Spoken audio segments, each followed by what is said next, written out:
Welcome to study well with me. ഇന്ന് നമ്മൾ നോക്കാൻ വേണ്ടി പോകുന്നത് 8ാം ക്ലാസ്സിലെ കുട്ടികൾക്ക് പഠിക്കാനുള്ള യൂണിറ്റ് 4 ചാപ്റ്റർ 1 ഗെറ്റ് ടുഗെദർ ആണ്. ഈ പാട്ട് യങ് ബ്ലഡ്സ് എന്ന് പറഞ്ഞാൽ ഒരു അമേരിക്കൻ റോക്ക് ബാൻഡാണ്. അവരുടെ പോയാണ് നമ്മളിന്ന് പഠിക്കുന്നത്. അപ്പം നമുക്ക് ലേറ്റാക്കാതെ തന്നെ നമ്മുടെ വീഡിയോയിലേക്ക് കിടക്കാം. Let's read and enjoy. Sometimes we might wish to B alone and by ourselves. എന്താ പറഞ്ഞിരിക്കുന്നത്? ചിലപ്പോഴേക്ക് നമ്മൾ ഒറ്റയ്ക്കിരിക്കാനായിട്ട് ആഗ്രഹിക്കുമല്ലേ. However, എന്നിരുന്നാലും being in A group can make us feel safe and secure. ഒരു കൂട്ടം ആളുകളുടെ കൂടി ഇരിക്കുന്ന സമയത്ത് നമ്മൾ കൂടുതൽ സുരക്ഷിതരും ആത്മവിശ്വാസവുമുള്ളവരായിരിക്കും. Don't you think that when people come together to support each other, the world could become a better place? ആളുകൾ പരസ്പരം തമ്മിൽ സഹായിക്കാൻ ഒരുമിച്ച് വന്നാൽ ഈ ലോകം നല്ലൊരു സ്ഥലമാകുമെന്ന് നിങ്ങൾക്ക് തോന്നിയിട്ടില്ലേ? Let's listen to the American rock band the young bloods who celebrate the virtue of togetherness. ഒരുമിച്ചുള്ളതിൻ്റെ മൂല്യം പറയുന്ന അമേരിക്കൻ റോക്ക് ബാൻഡായ ദ യങ് ബ്ലഡ്സ് എന്ന സംഘത്തിൻ്റെ പോയം നമുക്ക് കേൾക്കാം. Love is but a song we sing. സ്നേഹം എന്നത് നമ്മൾ പാടുന്ന പാട്ട് പോലെയാണ്. ലവ് എന്നത് ഒരു ഇമോഷനാണല്ലേ. അത് വളരെ എക്സ്പ്രസീവാണ്. ഇതുപോലെ പാട്ട് പോലെ. Love is but a song we Singh എന്ന വരിയിലൂടെ ലവ് സ്നേഹം സ്വാഭാവികമായിട്ട് ഉണ്ടാകുന്നതല്ല. മനുഷ്യൻ സ്നേഹം തിരഞ്ഞെടുത്ത് പ്രകടിപ്പിക്കേണ്ട ഒന്നാണെന്നാണ് ഈ വരിയിലൂടെ സൂചിപ്പിക്കുന്നത്. ഒരു പാട്ട് പാടുന്നത് പോലെ പങ്കുവെക്കേണ്ട ഒന്നാണ് സ്നേഹം. Fears the way we dye. രണ്ടാമത്തെ വരി കവിതയുടെ ആദ്യ വരിയിൽ നിന്ന് വിപരീതമായിട്ടാണ് പറയുന്നത്. ഫിയർ എന്നാൽ ഭയം. ഭയം മനുഷ്യനെ ഫിസിക്കലി മാത്രമല്ല മെൻ്റലിയും നശിപ്പിക്കുമെന്നാണ് പറയുന്നത്. ഭയം നമ്മുടെ മരണത്തിലേക്കുള്ള വഴിയാണ്. You can make the mountains ring. ഈ വരിയിലൂടെ മനുഷ്യൻ്റെ ആക്ടിവിറ്റീസ് എന്ന് പറഞ്ഞാൽ പ്രവർത്തനങ്ങൾക്ക് വലിയ തരത്തിലുള്ള മാറ്റങ്ങൾ കൊണ്ടുവരാനായിട്ട് കഴിയും. അതായത് വലിയ പടുകൂറ്റൻ മലകളെപ്പോലും നിങ്ങൾക്ക് യൂണിറ്റ് കൊണ്ട്, നിങ്ങളുടെ ആ ഒരു ഒരുമ കൊണ്ട് റിങ് ചെയ്യാന്ന് പറഞ്ഞാൽ ഒന്ന് വൈബ്രേറ്റ് ചെയ്യുക, ഒന്ന് അനക്കുക. ആ ഒരു പടുകൂറ്റൻ മലകളെ പോലും അനക്കാനായിട്ട് നിങ്ങൾക്ക് യൂണിറ്റ് കൊണ്ട് സാധ്യമാകും. അസാധ്യമായിട്ടുള്ള കാര്യങ്ങൾ പോലും മനുഷ്യന് സാധ്യമാക്കാനായിട്ട് കഴിയുമെന്നാണ് ഈ വരിയിൽ പറയുന്നത്. Or make the Angeles cry. അതേസമയം അതേ മനുഷ്യശക്തി തെറ്റായ വഴിയിലൂടെയാണ് പോകുന്നതെങ്കിൽ അത് നന്മയെയും ദുഃഖത്തിലാക്കുമെന്നാണ് പറയുന്നത്.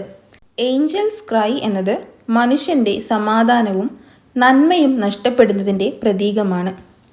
Though the bird is on the wing. ഈ വരി ജീവിതത്തിൻ്റെ വേഗതയെയാണ് സൂചിപ്പിക്കുന്നത്. The bird is on the wing എന്ന് പറഞ്ഞാൽ പക്ഷി അതിൻ്റെ ചിറക് കൊണ്ട് മുന്നോട്ടേക്ക് പറക്കുകയാണ്.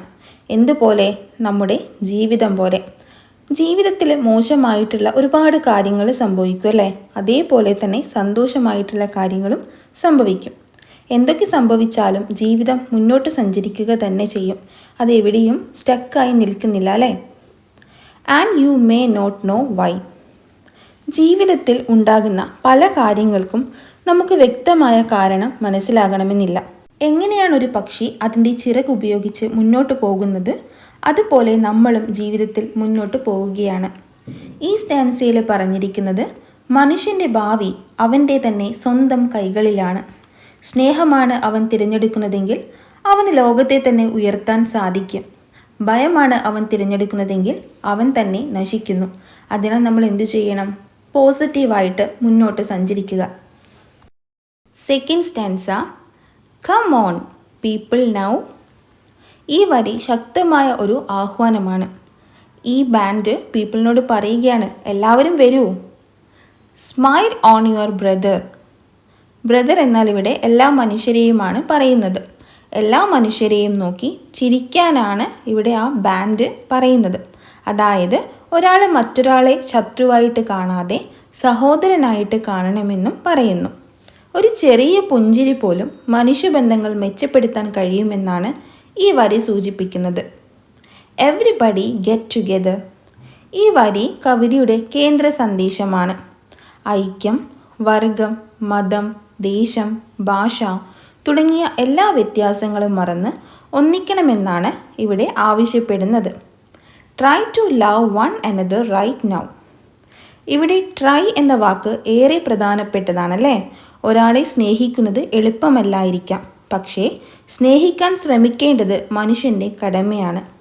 റൈറ്റ് നൗ എന്നത് സ്നേഹം നാളത്തേക്ക് മാറ്റിവെക്കരുതെന്നാണ് അർത്ഥമാക്കുന്നത്.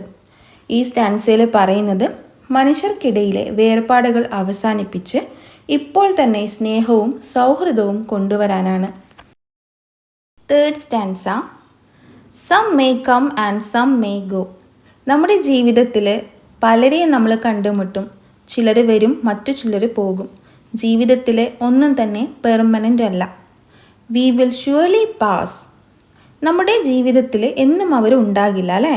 മനുഷ്യരും ജീവിതവും കാലത്തിനൊപ്പം കടന്നു പോകുന്നവയാണ്. When the one that left us here returns for us at last. One that left us here എന്നത് ആത്മീയമായ ശക്തിയാണ്. ബൈബിളിലെ റെഫറൻസ് ആണിത്. മനുഷ്യൻ ജീവിക്കുമ്പോൾ വേർപാട് അല്ലേ, നഷ്ടം ഇവയൊക്കെ സംഭവിക്കാം. എന്നാൽ ഒടുവിൽ അവൻ്റെ ആത്മീയ ബന്ധം വീണ്ടും തിരികെ വരും എന്ന പ്രതീക്ഷയാണ് ഈ വരിയിൽ കാണിക്കുന്നത്. V R but A moment sunlight fading in the grass. നമ്മുടെ ഈ ജീവിതം വളരെ ചെറുതും താൽക്കാലികവുമാണ്. ഏതുപോലെ? പുൽമേടുകളിൽ വരുന്ന സൂര്യകിരണങ്ങൾ പോലെ. മൊമെന്റ് സൺലൈറ്റ് എന്നതുകൊണ്ട് ഉദ്ദേശിക്കുന്നത് നിശ്ചിത സമയത്തിന് ശേഷം മനുഷ്യജീവിതം മാഞ്ഞു പോകുമെന്നാണ്. നമുക്ക് ലഭിച്ച ഓരോ നിമിഷവും വളരെ വിലപ്പെട്ടതാണല്ലേ. നമ്മുടെ ഈ മൊമെൻറ്റ് പോലും നമുക്ക് എന്താണ്? വളരെ പ്രഷ്യസ് ആണ്. നെക്സ്റ്റ് സ്റ്റാൻസ നമ്മൾ സെക്കൻഡ് സ്റ്റാൻസയിൽ പറഞ്ഞ സെയിം കാര്യങ്ങൾ തന്നെയാണ് കേട്ടോ. Come on people now. എന്താ പറഞ്ഞിരിക്കുന്നത്? ബാൻഡ് ആൾക്കാരോട് പറയുകയാണ്, എല്ലാവരും വരൂ. Smile on your brother. Brother എന്നാൽ നമ്മൾ പറഞ്ഞല്ലേ, എല്ലാ മനുഷ്യരെയുമാണ് സൂചിപ്പിക്കുന്നത്.